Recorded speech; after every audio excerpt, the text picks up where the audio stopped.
Paul aimerait réaliser un crépi sur 50 mètres carrés de façade. Mais avant cela, il se pose deux questions. Doit-il faire appel à un professionnel ou s'occuper seul des travaux? Et combien est-ce que ça coûte? Nous allons examiner tout cela ensemble. Tout faire soi-même a des avantages et des inconvénients. Cela demande beaucoup de temps, mais est moins coûteux. Cependant, la qualité est incertaine et cela nécessite une forte implication.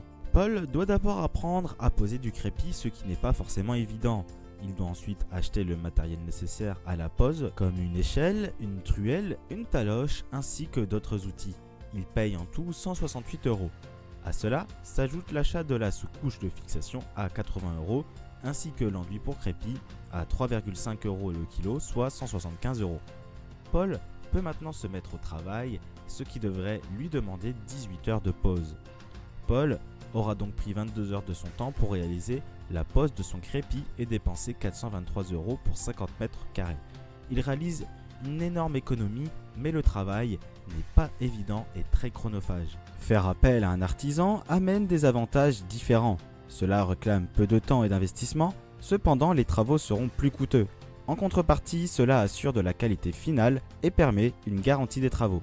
Si Paul fait appel à un professionnel, il devra contacter les artisans de sa région afin de faire des demandes de devis, puis il pourra comparer les artisans afin de garder le moins cher ou le meilleur. Il pourra alors confier le projet à un artisan et devra suivre l'avancement des travaux. Enfin, il devra bien sûr payer pour la réalisation du travail effectué. En passant par un professionnel, Paul dépense 30 € du mètre carré, soit 1500 € et seulement 3 heures de son temps libre. Il s'assure de la qualité de la pose et dispose des garanties. Petit bilan, Paul réalise une économie et paye moins cher que s'il faisait les travaux lui-même. En revanche, mieux vaut s'armer de patience et être certain de ses compétences pour s'atteler à un tel travail. Si Paul paye plus cher en passant par un artisan, cela lui offre cependant la garantie d'un travail de qualité et un vrai gain de temps. Maintenant, vous pouvez faire votre choix et décider si vous préférez passer par un professionnel ou faire vos travaux vous-même. Alors que choisissez-vous? Vous préférez faire appel à un professionnel et obtenir des devis d'artisans gratuits près de chez vous?